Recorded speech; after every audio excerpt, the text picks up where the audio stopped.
Bienvenue dans Clé Actu. En cette fin novembre 2025, Sophie, Marc et Julie vous emmènent sur tous les fronts de l'actualité mondiale. Au programme, la tension diplomatique entre la France et l'Algérie s'apaise-t-elle avec la libération de l'écrivain Boualem Sansal ? L'Afrique du Sud s'affirme sur la scène internationale à l'approche du sommet du G20. La lutte contre l'exploitation minière illégale s'intensifie au Ghana, tandis que la RDC fait de la défense sa priorité budgétaire. Enfin, nous ferons le point sur la montée inquiétante de la résistance aux antibiotiques en Afrique. Restez avec nous. L'écrivain franco-algérien Boualem Sansal est de retour en France après 1 an de détention en Algérie. Sa libération, obtenue grâce à une médiation allemande, intervient dans un contexte de crise diplomatique profonde entre Paris et Alger. Emmanuel Macron l'a reçu à l'Élysée.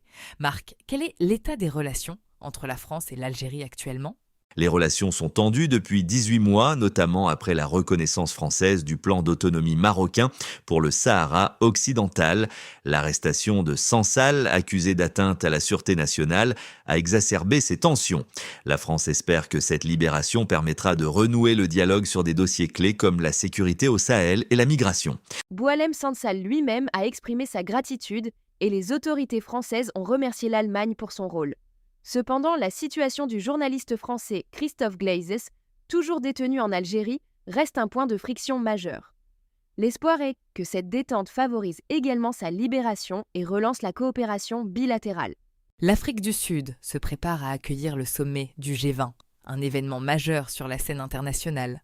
Marc, quel est le contexte diplomatique de cette rencontre, notamment vis-à-vis des États-Unis ?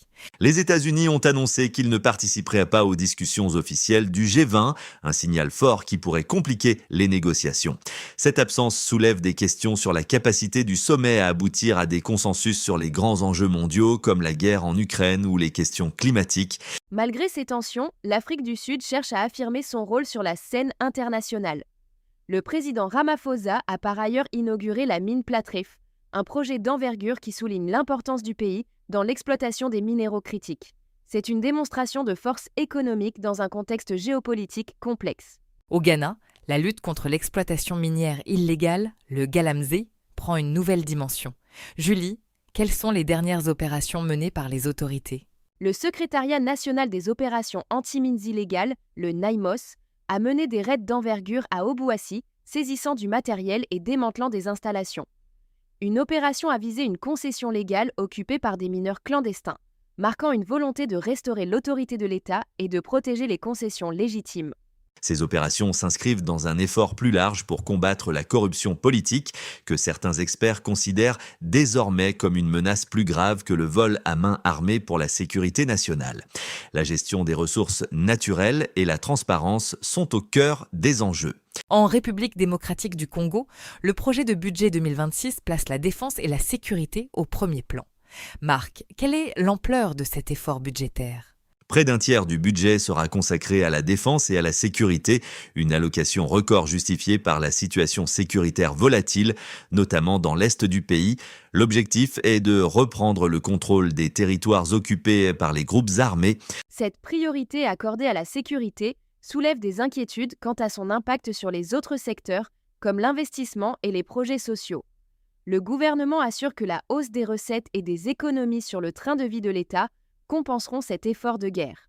L'Organisation mondiale de la santé tire la sonnette d'alarme sur un sujet de santé publique majeur, la résistance aux antibiotiques. Julie, quel est le constat concernant la gonorrhée ?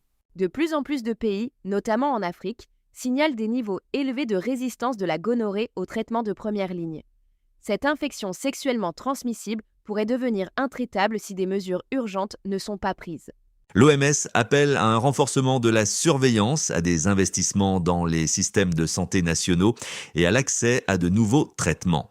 Le financement et la collecte de données complètes restent des défis majeurs pour endiguer cette menace mondiale. C'était Clés Actu. Merci de nous avoir suivis et à vendredi prochain.